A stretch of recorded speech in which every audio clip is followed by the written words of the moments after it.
apa kabar? Waalaikumsalam warahmatullahi wabarakatuh. Waalaikumsalam Waalaikumsalam. warahmatullahi Alhamdulillah baik, Pak. warahmatullahi wabarakatuh. Oke, terakhir saya lihat 7 orang kan yang sudah mengisi. Langsung saja ke intinya ke tema itu. Terakhir itu saya lihat kemarin. Saya belum ngecek lagi sih untuk hari ini. Gimana? Apakah ada kendala atau sudah banyak yang mengisi? Saya belum ngecek. Saya sambil buka. Silakan apabila ada yang ingin ditanyakan atau disampaikan gitu, masih ragu atau gimana, silakan. Langsung aja kita sesi diskusi aja sebentar aja. Sambil saya buka file sebentar. Silakan.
Yuk, gimana? Ada yang mau ditanyakan terkait tema?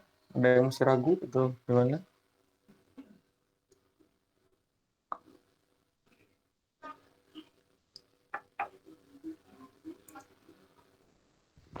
Mohon izin, Pak. Ya.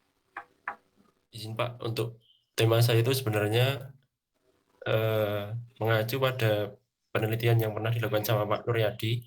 Itu udah pernah saya tanyain sedikit dulu pas beliaunya nyampein materi di kuliah. Ya. Nah, itu saya cuman nanyanya sekedar ganti varietas. Saya kan milihnya agroklimat, Pak. Nah, itu ganti varietasnya sama wilayahnya itu belum ditentuin, Pak. Nah, itu nentuin wilayahnya itu berdasarkan apa, Pak? Oke, menentukan wilayahnya berdasarkan apa? Sekarang saya tanya dulu, usulanmu yang pertama apa? Agroklimat, Pak. Tapi tentang spesifiknya apa? Rencananya sih tanaman padi itu kan berdasarkan jadwal tanamnya itu saat kondisi La Nina, El Nino maupun normal gitu, Pak. Apa yang mau dilihat? Dari jadwal tanamnya, Pak. Terus nanti ada dari kebutuhan airnya kan itu dilihat itunya, Pak. Oke. Sebelum ke penentuan lokasi ya, ini coba saya brainstorming sedikit nih, kita ambil sampel. Jadi gini, satu, kenapa padi? Saya tanya dulu, kenapa padi? Izin, Pak, karena padi kan kebutuhan pokok di Indonesia, Pak. Makanan utama juga, Pak. Oke. Daerah penghasil terbesar padi di mana? Kalau wilayah spesifik seperti provinsi belum tahu, Pak. Belum riset tahu. gitu, Pak. Oke. Kemudian apa yang menjadi kendala di tanaman padi itu sendiri? Kira-kira apa nih? Ada problem apa? Kan kita melakukan penelitian itu memecahkan suatu permasalahan kan gitu ya. Makanya nanti ada rumusan masalah. Kira-kira ini mah, baru kira-kira aja, nggak usah terlalu nggak usah terlalu detail. Tidak salah, tidak ada yang salah, tidak ada yang benar. Ini hanya diskusi saja. Siapa? Kalau yang Menurutmu kira-kira apa? Permasalahan di padi itu apa kira-kira? mau saya bahas itu tentang ini ya Pak. Jadwal tanamnya itu kan biasanya para petani itu kan masih tidak memperhatikan semisal kan itu panennya beberapa bulan ke depan. Nah, dalam beberapa bulan ke depan itu kan itu biasanya terjadi bagaimana surplus airnya dari hujan itu seberapa kan mereka nggak tahu. Nah, biasanya itu masanya harus membutuhkan air tapi nggak ada air. Terus semisal masanya harusnya nggak ada air tapi malah kebanyakan air gitu Pak. Oke, kadang saya tanya lagi, kira-kira kan kalau sekarang tuh ya ada banyak fenomena bencana hidrometeorologi ya seperti kekeringan ataupun curah hujan ekstrim, kemudian kira-kira berdampak nggak dengan perencanaan tanam, bergeser nggak kira-kira menurutmu? Ya tentu akan menggeser itunya Pak, jadwalnya. Akan menggeser, betul. Nah, sekarang masuk nih ke bagian penentuan lokasi.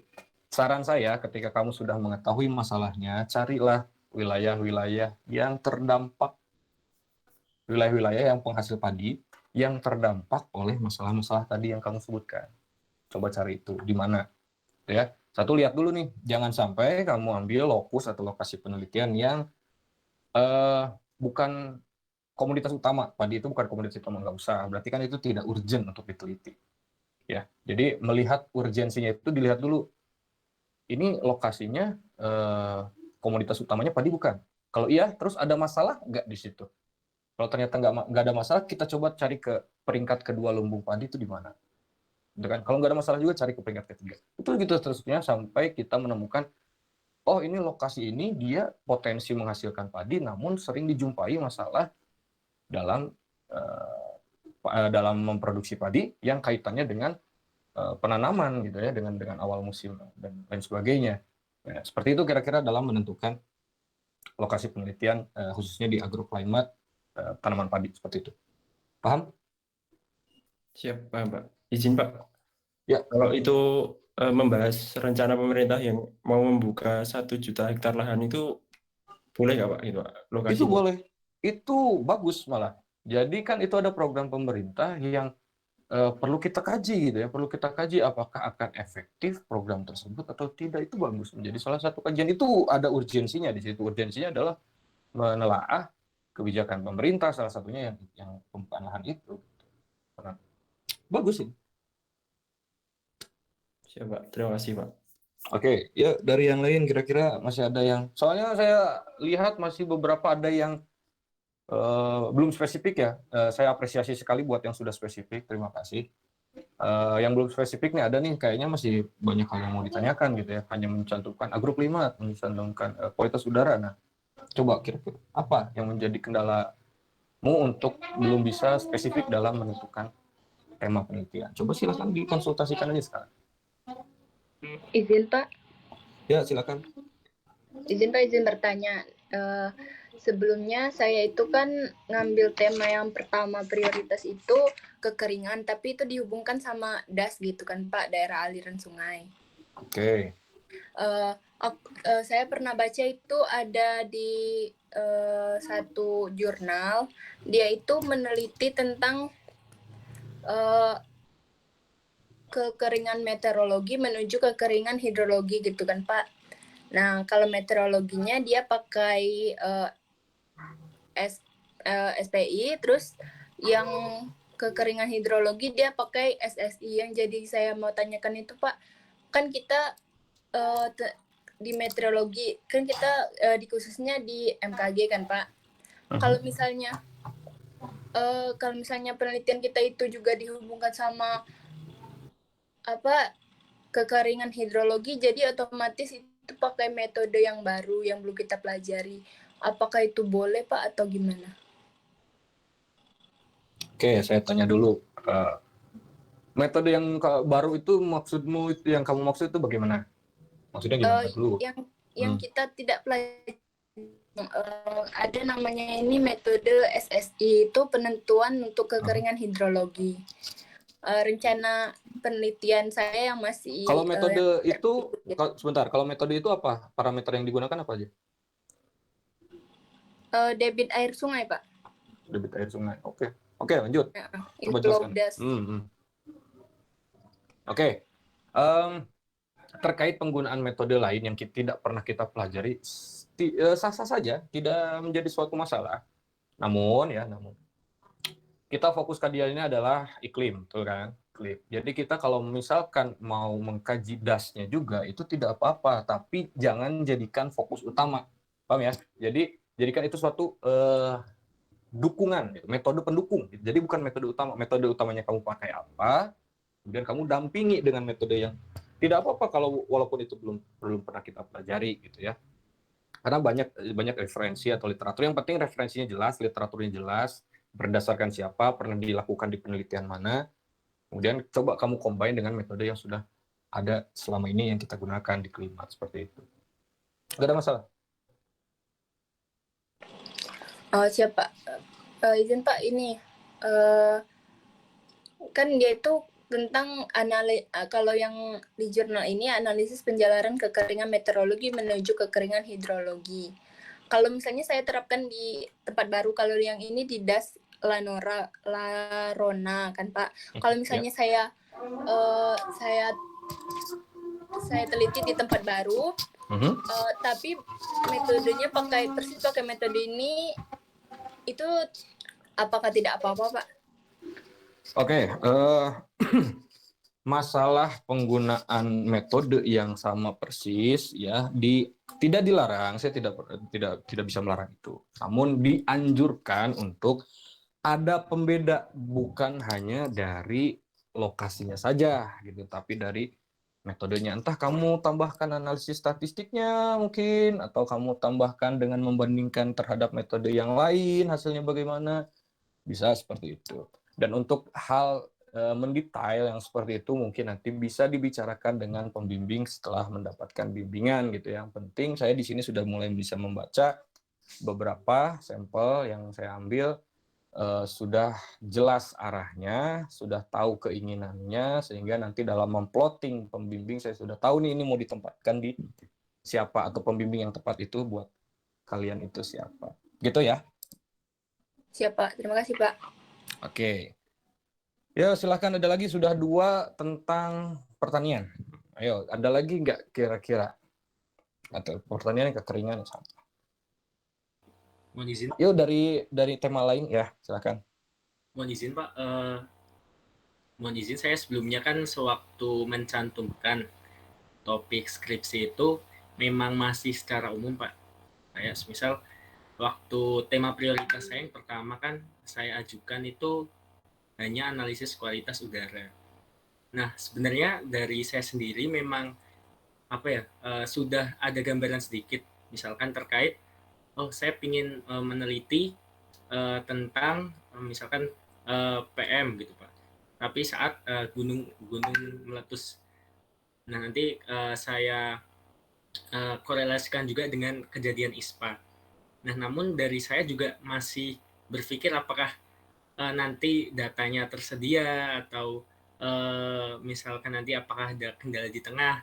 Akhirnya saya ragu juga Pak untuk mencantumkan mendetail. Nah, itu untuk baiknya seperti apa ya Pak? Apakah langsung saja tidak apa-apa dituliskan secara spesifik atau memang nanti konsultasi dengan dosen pembimbing terkait saja?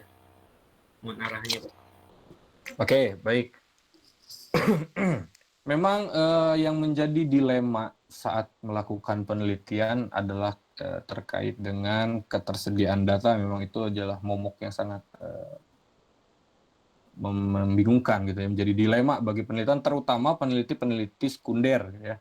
Saya sebut penelitian sekunder karena yang kita gunakan di sini kebanyakan hampir semua itu adalah data sekunder, bukan data yang kita ambil sendiri secara primer gitu ya, data sekunder. Yang namanya penelitian sekunder memang terkendalanya di data dan kita ragu apakah kita harus mengambil tema ini atau tidak. Gitu. Namun itu menurut saya bukan menjadi suatu kendala apabila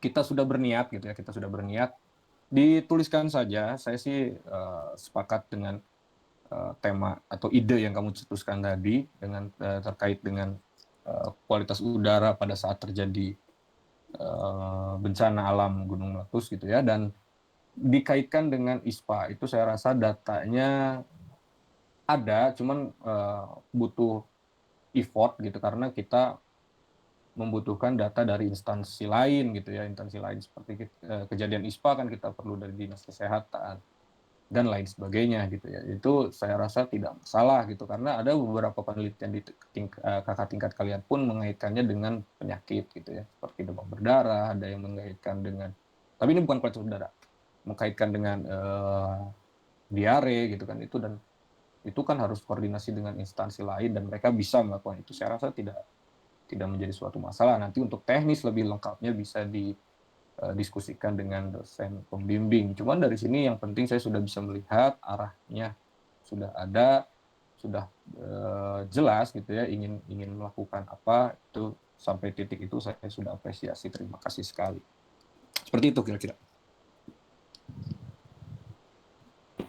Izin Pak, kemudian berarti apakah ini direvisi saja atau bagaimana ya Pak? Oke, itu nanti di akhir saya akan sampaikan. Saya lihat dulu filenya gitu. Ini saya sedang buka, cuman agak sedikit bermasalah dengan koneksi, atau bukan koneksi, ini laptop saya agak lemot. Jadi nanti saya buka dulu, nanti saya tandai yang masih belum spesifik gitu ya, saya tandai yang perlu melakukan perbaikan atau diperbaiki temanya. Itu nanti saya umumkan lewat penanggung jawab kelas ini ya, langsung saja lewat itu. Nanti silahkan saya sediakan form khusus untuk memperbaiki itu. Gitu ya. Siap Pak. Oke, terkait dengan kualitas udara ya, bagus juga sih idenya dengan kejadian bencana gitu ya. Bisa juga kalau misalkan mau dikaitkan dengan kesehatan, ya kita jangan cari bencana karena bencana itu kan situasional gitu kan, datanya pada saat kejadian saja gitu. Coba bisa dikaitkan dengan katakanlah perubahan yang dulunya kota biasa menjadi kota industri gitu kan. Itu bisa coba kamu lihat gitu kan, apakah ada pengaruh dengan itu atau tidak. Ini sekedar memancing ide aja gitu. Kemudian kalau nggak salah di daerah Karawang, itu ada pabrik kapur. Itu saya pernah lewat situ, pekat sekali gitu asap pembakaran kapurnya itu, dan saya curiga di situ banyak terjadi kasus ISPA, dan itu bisa dikaitkan dengan pencemaran udara dan lain sebagainya seperti itu. Ini hanya informasi tambahan. Oke, selanjutnya siapa lagi nih kira-kira? Tadi udah KU sudah, agroclimate kita sudah ambil sampel sudah. Yang masih merasa ragu coba disampaikan saja. Terkait, makan masih banyak nih, ada pemodelan, ada proyeksi dan lain sebagainya. Ya. Izin Pak, izin bertanya. Kan saya untuk prioritas pertama terkait judul skripsi itu ngambil tema tentang sumber energi terbarukan. Nah, yang saya jadi sebenarnya sedikit ragu tuh, kan sumber energi itu lebih condongnya tuh kayak ke Kementerian SDM dan kayak gitulah gitu. Sedangkan kita bidangnya kan MKG itu. Jadi keraguan saya tuh apakah ya tema yang bakal saya ambilin itu masuk ke bidang kita atau enggak gitu Pak. Tapi rencananya sih saya bakalan ngaitinnya tuh sama kejadian perubahan iklim, dan nanti bakalan dikaitin sama lebih ke climate action-nya gitu, atau langkah yang bisa kita lakukan untuk menekan itu lewat ya tadi energi terbarukan itu gitu Pak. Oke. Sedikit gambaran tentang energi terbarukan. Energi terbarukan memang kalau kita lihat secara sekilas atau kasat mata gitu ya, itu jelas kaitannya dengan Kementerian Sumber Daya Energi dan Daya Alam gitu ya. Namun bisa kita kaitkan dengan klimat gitu ya. Itu terkait dengan pendukung dari si energi itu sendiri, misalkan gitu ya, misalkan ambil contoh, kalau dari klimat mungkin yang bisa ke sumber energi terbarukan si energi radiasi dan energi angin ya kan. Coba kita telaahnya dari sisi itu gitu, dari sisi itu bagaimana kondisi angin di Indonesia gitu kan, kita secara iklim tahu dong bulan ini angin daerah mana, kemudian ya ada angin muson barat, muson timur dan sebagainya gitu kan. Kemudian bagusnya itu pemanenannya itu kapan ya, kita sebut pemanenan ya, pemanenan energi angin katakanlah seperti itu, atau pemanenan energi radiasi yang butuh dijadikan sumber daya energi gitu, yang terbarukan. Nah, bisa ditinjau dari hal seperti itu.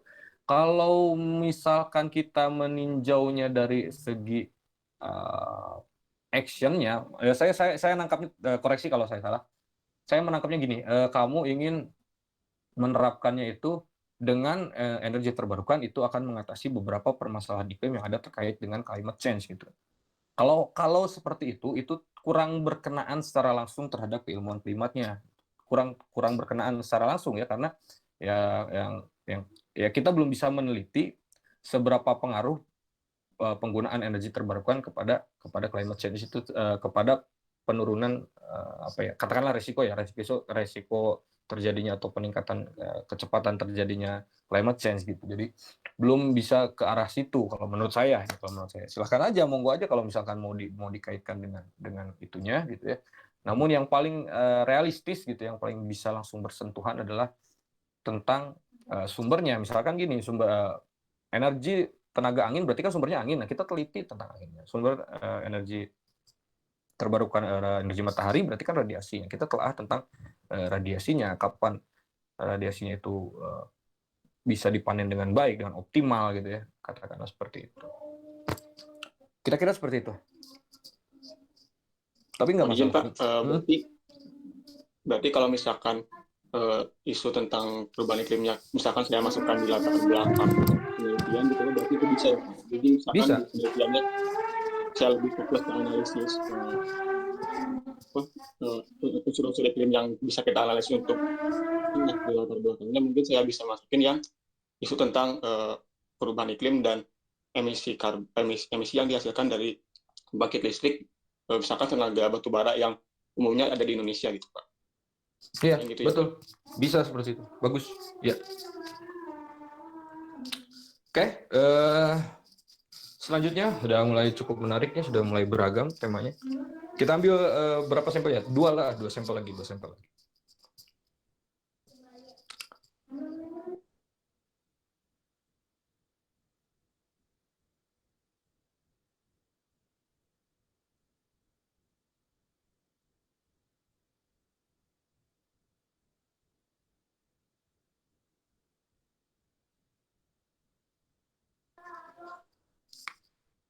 Ayo silahkan dua orang lagi yang saya izinkan untuk berkonsultasi atau menuangkan atau mendeskripsikan apa yang akan dikerjakan, rencananya itu seperti apa. Mohon izin Pak. Oke, silakan. Mohon izin Pak. Izin bertanya, kan kemarin itu saya kan ngambil yang pertama itu kekeringan ya Pak. Nah itu nanti saya berencana itu melakukan analisis hubungan, yaitu dengan kekeringan sebagai yang tema utama. Terus itu saya melakukan analisis menggunakan suatu indeks kekeringan dan akan menghubungkan dengan hasil tanam Pak. Hasil tanam suatu tanaman. Kalau saya rencananya mau pakai tanaman padi Pak. Nah itu kan untuk daerahnya juga saya masih belum survei. Nah ini saya masih bingung, nanti itu kalau misal saya kaitkan dengan hasil tanam, itu tuh nanti hasil tanamnya itu berupa apa ya Pak? Kalau misal minta data ke Dinas Pertanian kah atau kemana gitu Pak? Mungkin arahnya saya masih belum tahu Pak. Oke, baik. Kalau dari segi tanaman ya, karena ini berkaitan dengan tanaman, jadi saya sedikit banyaknya bisa bercerita beberapa hal gitu, karena saya memang bidangnya di situ. Oke, tanaman padi ini tidak hanya tanaman padi sih, semua tanaman. Semua tanaman kalau kita ingin mengkaitkannya dengan iklim atau cuaca, yang kita lihat ada dua aspek. Yang satu adalah pertumbuhan dan perkembangan tanaman itu sendiri, ya. Yang kedua adalah produksi dan produktivitas. Ya, jadi bisa kita tinjau dari dua aspek itu. Saya jelaskan terlebih dahulu ya. Nah, untuk aspek yang pertama, pertumbuhan dan perkembangan. Nah, ini agak sedikit tricky karena ini tidak bisa kita mintakan data. Ini harus berdasarkan data primer karena yang namanya pertumbuhan dan perkembangan itu kita amati secara real gitu ya. Secara real selama satu musim tanam kita amati pertumbuhannya seperti apa, pertambahan tingginya dari minggu ke minggu seperti apa, kemudian perkembangan kan ada fase generatif, fase vegetatifnya kita lihat apakah dia telat muncul bunga atau enggak, itu penelitian primer gitu ya. Nah, untuk di kita gitu yang basicnya adalah penelitian sekunder gitu ya dan sering mengambil data dari instansi lain dan lain sebagainya, itu mungkin bisa di aspek yang kedua yaitu aspek produksi dan produktivitas. Nah, silakan dicari data produksi dan produktivitas. Nah, bedanya apa produksi dan produktivitas? Kalau produksi itu adalah jumlah panennya, gitu ya, jumlah panennya secara keseluruhan. Kalau produktivitas adalah jumlah panen per areal satuan, per satuan areal, gitu ya. Misalkan 1 ton per hektar atau 1 ton berapa 2 ton per hektar, itu udah maksudnya produktivitas. Tapi kalau produksi panen bulan ini atau misal selama tahun inilah ya, produksinya adalah 10 ton gitu. Itu kan kita nggak tahu 10 ton itu didapat dari berapa luas penanaman gitu kan. Tapi kalau udah per hektar atau per itu udah namanya produktivitas.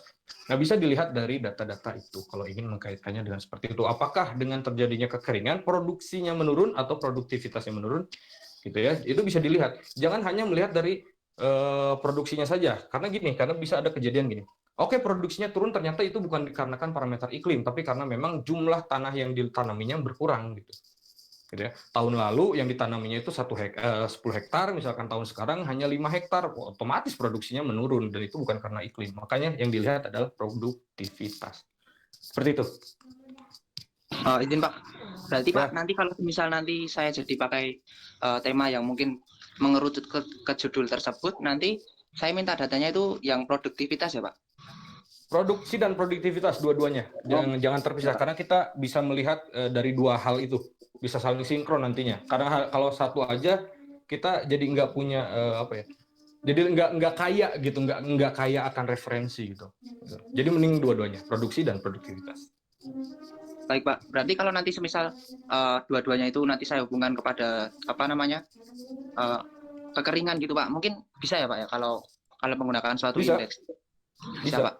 Bisa. Baik Pak, itu saja Pak, terima kasih. Oke, selanjutnya ada lagi.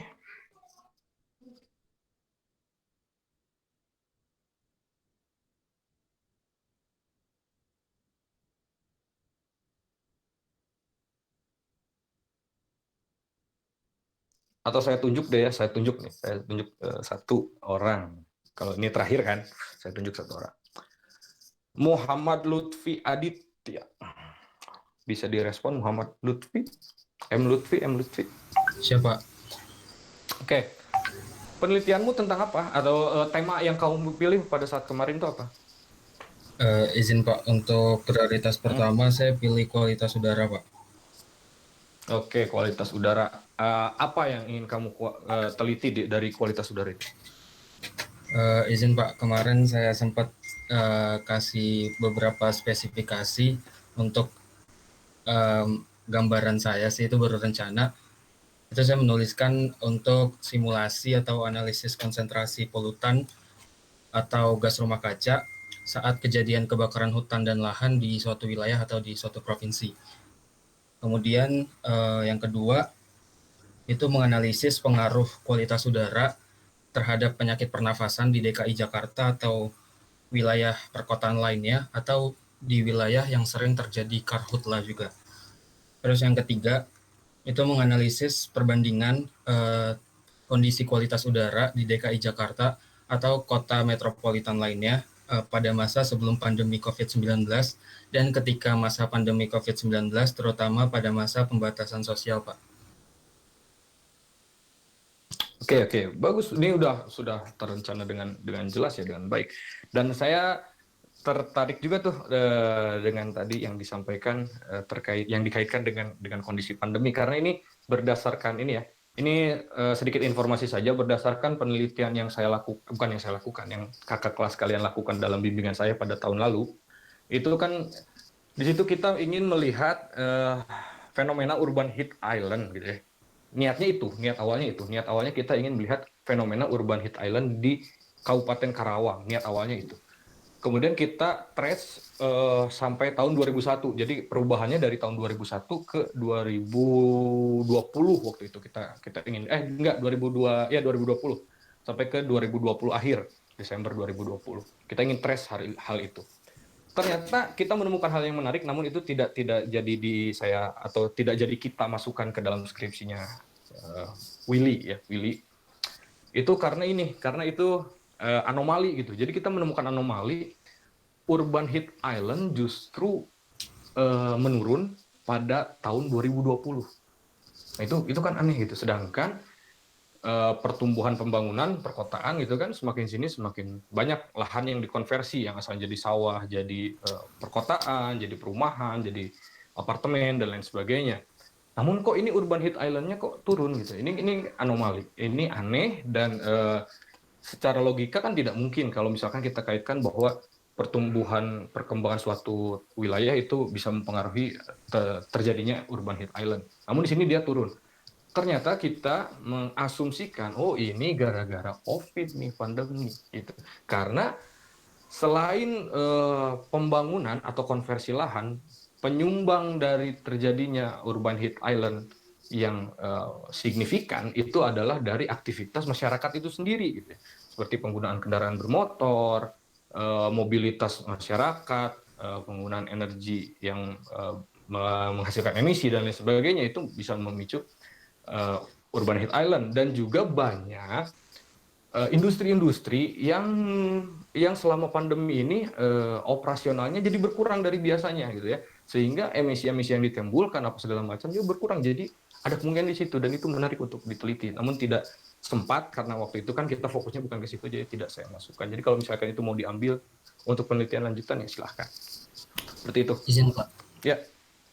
Sebelumnya saya juga sempat tertarik tentang itu Pak. Jadi saya kemarin baca tentang skripsi senior 2015, itu judulnya itu tentang pengaruh Pulau Bahangkota terhadap kenyamanan dan tekanan panas di Jakarta dan sekitarnya tahun 1993 sampai 2018. Nah, di mana pada skripsi itu digunakan metode urban heat island intensity sama metode humidity index sama indeks suhu bola basah dan bola kering.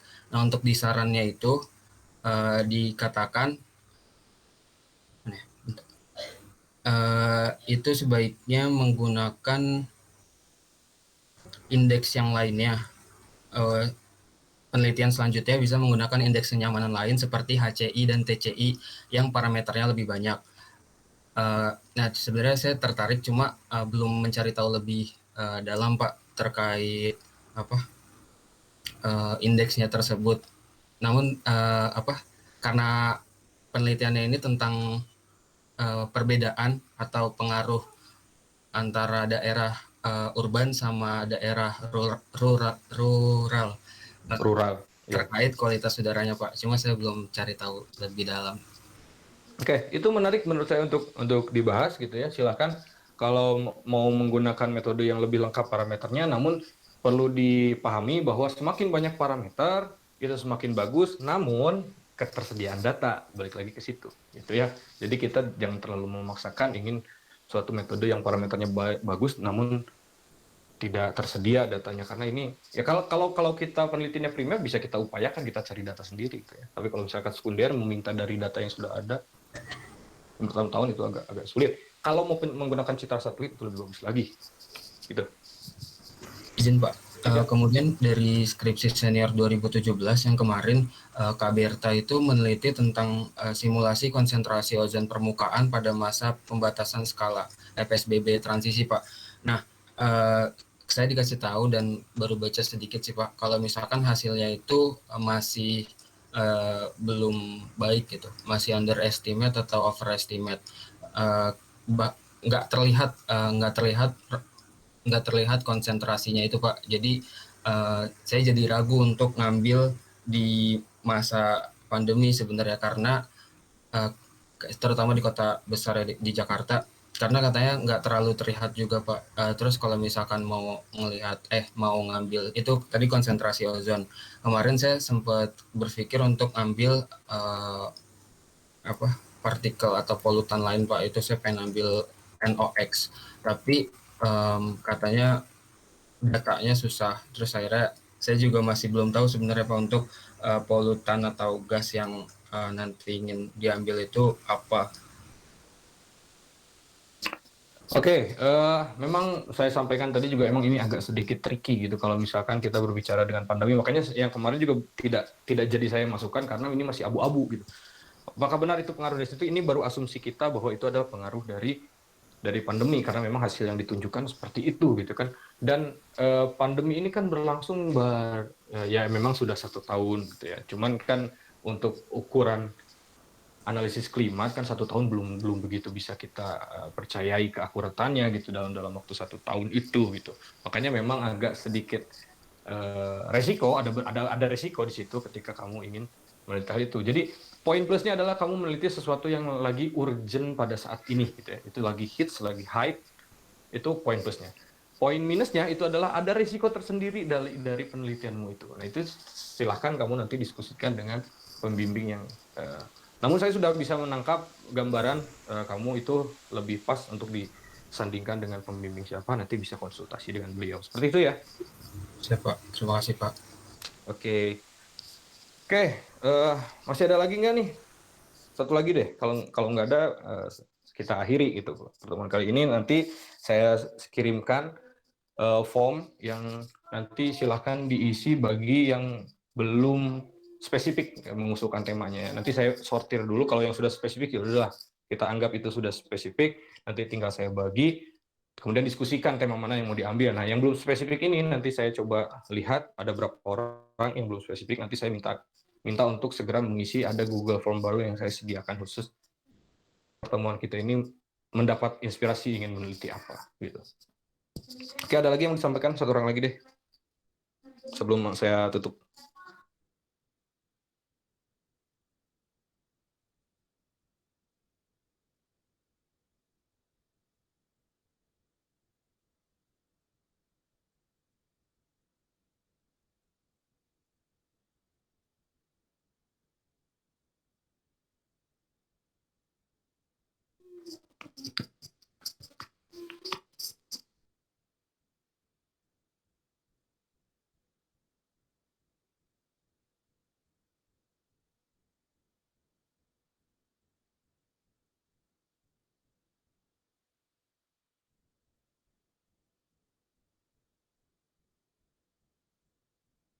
Gimana? Kalau tidak ada, mungkin saya akhiri. Nanti ditunggu saja mungkin sore ini atau nanti malam saya umumkan siapa yang perlu memperbaiki usulan temanya, gitu ya.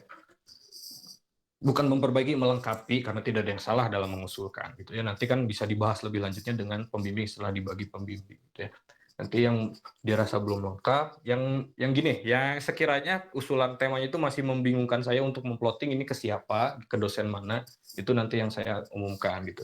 Jadi bagi yang merasa, aduh saya ingin memperbaiki ini untuk lebih spesifik lagi, nggak perlu, karena saya sudah bisa menangkap, oh ini cocoknya dengan dosen ini, oh ini cocoknya dengan dosen ini. Seperti itu, nanti itu yang akan saya bawa dalam rapat dosen di Prodi Klimat gitu, dalam memplotting pembimbing gitu ya. Oke, karena tidak ada lagi, saya rasa itu yang dapat disampaikan. Semoga bermanfaat buat kita semua. Semangat, ini sudah menuju perjuangan terakhir kalian, meskipun ini masih ada perkuliahan dan lain sebagainya ya, tapi tetap kita harus fokus pada tujuan kita, yaitu menyelesaikan penelitian ini. Itu dimulai dari diskusi dengan pembimbing, menyusun proposal, melaksanakan penelitian hingga nanti mempertanggungjawabkan hasil penelitian dalam sidang tugas akhir. Seperti itu, tetap semangat, jaga terus kondisi kesehatan kalian. Sebentar lagi akan memasuki semester baru. Sebelumnya saya mohon maaf apabila ada kesalahan baik ucapan maupun tindakan selama semester yang lalu. Kita sudah masuk ke semester yang baru, tahun ajaran baru. Semoga kedepannya kita bisa menjadi lebih baik lagi. Terima kasih atas kehadirannya. Saya akhiri. Wassalamualaikum warahmatullahi wabarakatuh. Waalaikumsalam. Waalaikumsalam warahmatullahi wabarakatuh.